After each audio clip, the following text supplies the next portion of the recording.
அஸ்ஸலாமு அலைக்கும் வரஹ்மத்துல்லாஹி வபரகாத்துஹு. கண்ணியம் நிறைந்த எல்லாம் அல்ல அல்லாஹ்வின் நல்லடியார்களே, அல்லாஹ் ரப்பல் ஆலமீன் நம்மை படைத்ததற்கான ஒரு நோக்கம், படைத்து இந்த உலகத்தில் அவனுடைய அருள்கொடையை அனுபவிக்க செய்ததற்கான ஒரு நோக்கம், இந்த உலகத்தில் நாம் வாழ்கின்ற பொழுது இறைவனும் இறை தூதரும் சொன்ன சட்டதிட்டங்களை பின்பற்றி மறுமையில் ஒரு ஈடேற்றத்தை அடைய வேண்டும் என்பதற்காகத்தான். நாம் மறுமை நாளில் அல்லாஹ் ரப்பல் ஆலமீன் நமக்கு சொர்க்கத்தை கொடுப்பான். இந்த உலகத்தில் நல்லவர்களாக இருந்தால், நல்ல அமல் செய்தவர்களாக இருந்தால், இறைவன் நமக்கு பிரம்மாண்டமான மாளிகைகளை உருவாக்கி வைத்திருக்கின்றான், அழகான ஊரின் பெண்களை உருவாக்கி வைத்திருக்கின்றான், பல்வேறு விதமான பல வகைகள் சொர்க்கத்தில் இருக்கிறது. அங்கு வெள்ளி கிண்ணங்கள், தங்கங்கள், இப்படி எக்கச்சக்கமான சுகபோகம் சொர்க்கத்தில் இருக்கும். ஆனால் இந்த சொர்க்கத்திலேயே அதிகமாக நமக்கு இன்பத்தை தரக்கூடியது, சொர்க்கத்தில் நமக்கு கிடைக்கக்கூடிய மாளிகை, மனைவிமார்கள், சாப்பாடு, செல்வங்கள், சுகங்கள், இது எல்லாத்தையும் விட சிறந்ததாக இறைவன் ஒன்றை சொல்லுகின்றான். அந்த ஒன்று என்னவென்றால் அல்லாஹ்வை நேரடியாக பார்ப்பது. அல்லாஹ்வை மூமின்களாகியவர்கள் நேரடியாக பார்க்கிறாங்க பாருங்க. இது சொர்க்கத்தில் நமக்கு என்னென்ன சுகபோகம் எல்லாம் கிடைத்திருக்கிறதோ அந்த எல்லா சுகபோகத்தை விட மிக சிறந்ததாக இருக்கும். நபிகள் நாயகம் ஸல்லல்லாஹு அலைஹி வஸல்லம் அவர்கள் சொல்கின்றார்கள், இன்னக்கும் சதரவுன ரப்பக்கும், நீங்கள் மறுமையிலே உங்களுடைய இறைவனை பார்ப்பீர்கள், தியானன், பௌர்ணமி நிலவை போன்று நீங்கள் பார்ப்பீர்கள். பௌர்ணமி நிலவை எப்படி பார்ப்பதற்கு ஒருத்தருக்கு ஒருத்தங்க முட்டிக்க மாட்டோமோ மோதிக்க மாட்டோமோ, அதே மாதிரி பிரம்மாண்டமாக அழகாக உங்களுடைய இறைவனை நீங்கள் பார்ப்பீர்கள் அப்படின்ட்டு நபிகள் நாயகம் ஸல்லல்லாஹு அலைஹி வஸல்லம் அவர்கள் சொல்றாங்க.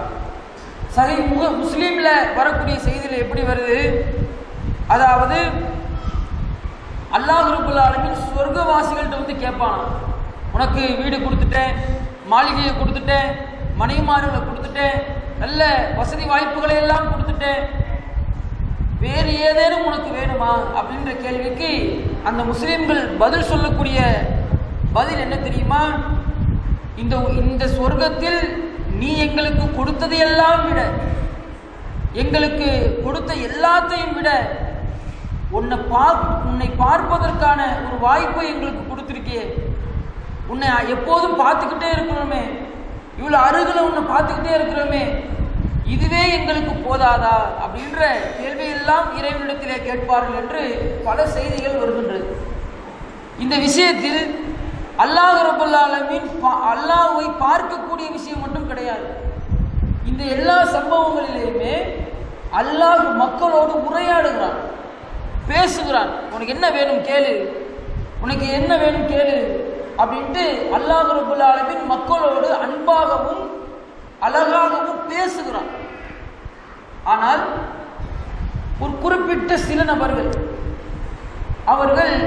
அவர்களை மறுமையில் இறைவன் பார்க்கவும் மாட்டான், பேசவும் மாட்டான், அவர்களுடைய பாவங்களை மன்னிக்க மாட்டான் என்று ஒரு 9 நபர்களை குர்ஆனிலேயும் ஹதீஸிலேயும் பட்டியலிடுகின்றார்கள். அல்லாஹ்வை பார்ப்பதுதான் மிகப்பெரிய சந்தோஷம். அந்த சந்தோஷம் அவங்களுக்கு கிடைக்காது. அல்லாஹ் அவர்களை கருணையோடு பார்த்து அன்பாக விசாரித்து அரவணைத்துக் கொள்ளக்கூடிய அரவணைப்பு அவங்களுக்கு கிடைக்காது. நம்ம பெரும் பாவங்கள், சிறிய பாவம் என்று எப்படி வரையறுக்கிறோம், சொல்லப்படக்கூடிய தண்டனைகளை வைத்து என்ன பண்றோம், வரையறுக்கிறோம். அப்ப சில நபர்களை அல்லாஹ் ரப்பல் ஆலமீன் என்ன பண்ண மாட்டான், அவங்களை பார்க்க மாட்டான், பேச மாட்டான், அவர்களை தூய்மைப்படுத்தவும் மாட்டான், அவர்களுடைய குற்றங்களை மன்னிக்கவும் மாட்டான் அப்படின்ட்டு ஒரு 9 நபர்களை திருக்குர்ஆனிலேயும் நபிமொழியிலேயும் பட்டியலிடுகின்றார்கள். இதுல முதல்ல யார் வராங்க அப்படின்னா, வேதத்தை மறைத்தவர்கள்.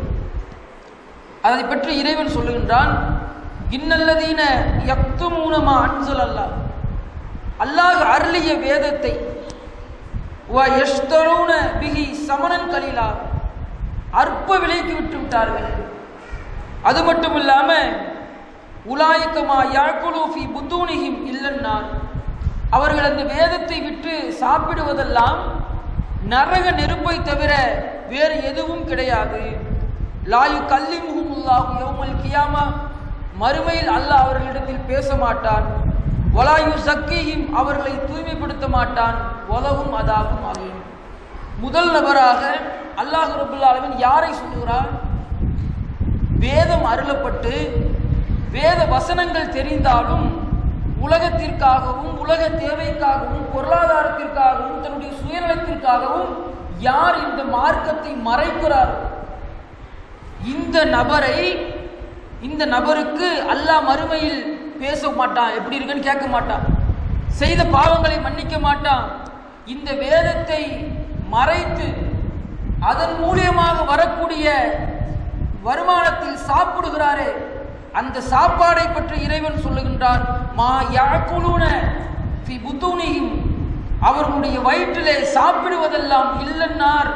அவர் இப்ப நல்லா சாப்பிடலாம், ஆளுக்கேற்ற மாதிரி வேதத்தை மறைத்து, ஆளுக்கேற்ற மாதிரி ஃபத்வா கொடுத்து, ஆளுக்கேற்ற மாதிரி ஹதீஸ சொல்லி இப்ப நிறைய சம்பாரிச்சு நல்ல சுகபோகமாக இருக்கலாம், நல்ல அழகான உணவுகள் சுவையான உணவுகளை சாப்பிடலாம். ஆனால் மறுமையிலே அவருக்கான தண்டனை என்ன? அவர் சாப்பிட்டு அவருடைய வயிற்றிலே நெருப்பை நிரப்புவதற்கு சமம்ன்றான். அவர் சாப்பிடுவதெல்லாம் நரகத்திலிருந்து கொஞ்சம் கொஞ்சமாக சன்னமாக அந்த நெருப்பை எடுத்து அவர் உண்ணுகிறார் அப்படின்ட்டு இறைவன் தன்னுடைய திருமறையில் சொல்லுகிறார். இன்னைக்கு நீங்க யோசிச்சு பாருங்க, நம்முடைய சமூக கட்டமைப்பு அவ்வளவு அழகான ஒரு தெளிவான ஒரு கொள்கை கோட்பாடை இஸ்லாம் சொல்லித் தருகிறது. அத்தியுல்லாஹ் வத்தி ரசூல், தூதருக்கு கட்டுப்படுங்கள், அல்லாஹ்வுக்கு கட்டுப்படுங்கள், வேறு யாருக்கும் கட்டுப்பட தேவையில்லை. சொன்ன சட்டத்திட்டங்கள், மார்க்க வழிமுறைகள், பேண வேண்டிய வணக்க வழிபாடுகள் எல்லாம் உங்களுக்கு கற்றுத்தந்தவர் யார்? இந்த இறை தூதர் முகமது. ஆனால் இது மக்களிடத்தில் இன்னைக்கு எந்த மாதிரியான நிலையில் போய் சேர்ந்திருக்கிறது? இன்றைக்கு மௌலூது ஓதுறாங்க, இது யாரால் உருவாக்கப்பட்டது? அதே மாதிரி கத்தம் பாத்தியான்னு ஓதுறாங்க, இது யாரால் உருவாக்கப்பட்டது? புதிய புதிய பிதஅத்துகள், இதெல்லாம் இன்றைக்கு யாரால் உருவாக்கப்பட்டது? யார் வேதத்தை படிக்கிறார்களோ, யார் வேதத்தை பிற மக்களுக்கு எடுத்து சொல்லுகிறார்களோ, அவர்கள் தங்களுடைய தேவைக்காக, தங்களுடைய சுயலாபத்திற்காக இது போன்ற செய்ததின் விளைவு இன்றைக்கு சமூகம் மிக பெரும் ஒரு சீரழிவை நோக்கி சென்று கொண்டிருக்கின்றது. ஆனால் இந்த விஷயத்தில் சஹாபாக்கள் ரொம்ப தெள்ளத் தெளிவாக இருந்தார்கள், ரொம்ப தெள்ளத் தெளிவாக இருந்தார்கள். எந்த அளவிற்கு என்றால், சஹீஹ் புகாரியில் வரக்கூடிய செய்தி, 118வது செய்தியாக சஹீஹ் புகாரியில் வருது. அபூ ஹுரைரா ரலியல்லாஹு அன்ஹு அவங்க அறிவிக்கிறாங்க. அதுவும் யார? அபூ ஹுரைரா ரலியல்லாஹு அன்ஹு பத்தியே. இன்னன்னாஸ யகூலுன அக்ஸன அபூ ஹுரைரா, அபூ ஹுரைரா எதற்கெடுத்தாலும் ஹதீஸை சொல்லிக்கொண்டே இருக்கிறார். எதை கேட்டாலும் சொல்லுவார். வாரிசுரிமை சம்பந்தமா கேட்டீங்களா சொல்லுவார், பெண்கள் சட்டம் சம்பந்தமா கேட்டீங்களா சொல்லுவார், தொழுகை சம்பந்தமா கேட்டீங்களா அதையும் சொல்லுவார், நோம்பு சம்பந்தமா கேட்டீங்களா, இப்படி எதற்கெடுத்தாலும் இந்த அபூ ஹுரைரா ஹதீஸுகளை சொல்லிக்கொண்டே இருக்கின்றார். இவர் கொஞ்சம் குறைச்சிக்கலாம்ல அப்படின்ட்டு மக்களிடத்திலே ஒரு பேச்சு எழுகின்றது. அப்ப அபூ ஹுரைரா ரலியல்லாஹு அன்ஹு அவர்கள் சொல்கின்றார்கள், வலவுலா ஆயத்தானி ஃபில் கிதாபில்லாஹ், அல்லாஹ்வுடைய வேதத்திலே 2 வசனங்கள் இருக்கிறது. மா ஹத்தஸ ஹதீஸன், அந்த 2 வசனங்கள் மட்டும் இல்லை என்றால் உங்களுக்கு நான் ஒரு ஹதீஸை கூட அறிவிக்க மாட்டேன். அல்லாஹ்வுடைய வேதத்தில் 2 வசனங்கள் மட்டும் இல்லாதிருந்திருந்தால் நான் உங்களுக்கு எந்த ஒரு செய்தியையும் நான் அறிவிக்க மாட்டேன் என்று அவர்கள் சொல்லுகின்றார்கள். சொல்லிவிட்டு அந்த வசனத்தை ஓதி காண்பிக்கின்றார்கள். இன்னல்லதீன யக்துமூன மா அன்ஸலல்லாஹு மில் பையினாத் வல் ஹுதா, தெளிவான சான்றுகளும் நேர்வழியும் வந்த பிறகு யார் இந்த மார்க்கத்தை மறைக்கிறாரோ, உலாயிக யுஅல்லிமுல்லாஹு, அல்லாஹ் அவர்களை சபிக்கின்றான், லஅனஹு சபிக்கின்றான். இந்த வசனத்தை சொல்லி காட்டுறாங்க. யார் தெளிவான வேத வசனங்கள் கொடுக்கப்பட்ட பின்னர் அதை மக்களுக்கு எடுத்து சொல்லாமல் மறைக்கின்றார்களோ அவர்களை இறைவன் சபிக்கின்றான். இந்த வசனம் மட்டும் இல்லாதிருந்திருந்தால் நான் உங்களிடத்தில் என்ன சொல்லியிருக்க மாட்டேன், ஒரு ஹதீஸை கூட நான் எடுத்து சொல்லி இருக்க மாட்டேன் என்று அபூ ஹுரைரா அவர்கள் சொன்னாங்க. இந்த ஹதீஸ்ல பதிவு செய்யப்பட்டிருக்கு. எவ்வளவு தெளிவா இருக்காங்க பாருங்க. நமக்கு தெரிஞ்ச ஒரு செய்தியை கூட நம்ம என்ன பண்ணக்கூடாது, மறைத்து விடக்கூடாது. ரசூலுல்லாஹ்விலிருந்து ஒரு செய்தியை நம்ம படிச்சுட்டோம், ஒரு செய்தியை நம்ம கேட்டுட்டோம், அதை அடுத்தவர்களுக்கு சொல்லாமல் நம்மளோடு வச்சுக்கிட்டு இருந்தா கூட அதுவும் இந்த மாதிரியான விஷயத்தில், வேதத்தை மறைத்த விஷயத்தில் வந்துவிடும் என்று அஞ்சுகிறார்கள். இந்த 2 ஆயத்து மட்டும் இல்லை என்றால் உங்களுக்கு நான் செய்தியை அறிவித்திருக்க மாட்டேன் என்று சொல்லுகின்றார்கள். எவ்வளவு தெளிவா இருந்தாங்க அபூ ஹுரைரா ரலியல்லாஹு அன்ஹு. அவங்களை நம்ம பார்க்கலாம். அது மட்டும் இல்லாமல் வேதம் கொடுக்கப்பட்டவர்கள் அவர்கள் எதனால இவ்வளவு மோசமானவர்களாக ஆனாங்க, அவர்களை பற்றி அல்லாஹ் சொல்லுகின்றான், இது அஹதல்லாஹு மீசாக்கல்லதீன ஊத்துல் கிதாப். வேதம் வழங்கப்பட்டார்களே அப்படிப்பட்டவர்கள் அல்லாஹ்விடத்திலே உடன்படிக்கை எடுத்தார்கள். அந்த உடன்படிக்கை என்ன தெரியுமா, லித்து பைனஹுல் லின்னாஸ், மக்களுக்கு விளக்கி சொல்ல வேண்டும் என்பதற்காக.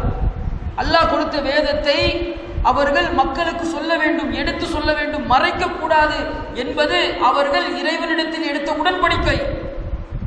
அந்த உடன்படிக்கையை யூத கிறிஸ்தவர்கள் ஃபாலோ பண்ணாங்களா? ஃபாலோ பண்ணல. ஒரு யூத பெண்மணி திருடும் போது ஒரு வழக்கு வருகின்றது. ரசூலுல்லாஹ் என்ன சொல்றாங்க, தௌராத்தில் என்ன சட்டம் போட்டிருக்கு பாருங்கன்றாங்க ரசூலுல்லாஹ். இப்ப யூதர்கள் என்ன செய்றாங்க, அந்த தௌராத் என்ற அந்த வேத புத்தகத்தை அதில் திருடுவதற்கு கையை வெட்டணும்ன்ற தண்டனை போட்டிருக்கு. அதை தங்களுடைய கைகளால் மறைக்கிறாங்க. யாரு? நபிகள் நாயகம் ஸல்லல்லாஹு அலைஹி வஸல்லம் அவர்கள் அருகில் இருக்கின்ற பொழுதே இந்த செயல். இது போன்று யூதர்கள் வேதத்தை மறைத்தார்கள். ஆனால் இன்றைக்கு நம்ம எப்படி இருக்கிறோம், நம்முடைய தேவைக்காக, நம்முடைய சுயலாபத்திற்காக எல்லாத்தையும் இன்னைக்கு மறந்துடுறோம். நம்முடைய நினைப்பெல்லாம் என்ன, இதெல்லாம் ஒரு கட்டம், ஒரு காலம் இருந்தது. ஆலிம்கள் மார்க்கத்தை சொல்லணும், ஆலிம்கள் மூலமாகத்தான் மார்க்கத்தை படிக்க வேண்டும், சும்மா பயானில் தான் அல்லாஹ்வை பற்றி கேட்க வேண்டும், இப்படியான ஒரு வழிவகை இருந்தது. ஆனால் இன்றைக்கு எல்லாருக்கும் எல்லாமும் தெரிகின்ற வகையில் இறைவன் ஒரு வாய்ப்பை ஏற்படுத்தி விட்டார். இந்த வசனங்களை நாம் மறந்தோம் என்றால், மறைத்தோம் என்றால் நம்முடைய சுயலாபத்திற்காக இதை சொன்னோம்னா, இதை ஃபாலோ பண்ணோம்னா நம்முடைய சொந்தக்காரர் நம்மளை விட்டு போயிடுவாங்க, நம்முடைய நண்பர்கள் நம்மை விட்டு போய்விடுவார்கள், நமக்கு தெரிஞ்சவன் அக்கம் பக்கத்து வீட்டுக்காரர் நம்மளை விட்டு போய்விடுவான் என்று அந்த வசனத்தை நாம் மறைத்தோம் என்றால், நம்முடைய சுயலாபத்திற்காக, தேவைக்காக, பொருளாதாரத்திற்காக அந்த வசனங்களை நாம் பயன்படுத்தினோம் என்றால் நாமும் இது போன்ற ஒரு தரத்திலே வந்து விடுவோம். எனவே இது போன்ற விஷயங்கள் நம்மிடத்தில் இல்லாமல் இந்த உலகத்தில் பயணித்து அல்லாஹ்வுடைய வெறுப்புக்குரிய நபர்களில் ஆகிவிடாமல் அல்லாஹ் நம்மை பாதுகாக்க வேண்டும். அல்லாஹ் அருள் செய்வானாக. வாஹ்ரு தவானா அல்ஹம்துலில்லாஹி ரப்பில் ஆலமீன். அஸ்ஸலாமு அலைக்கும் வரஹ்மத்துல்லாஹி வபரகாத்துஹு.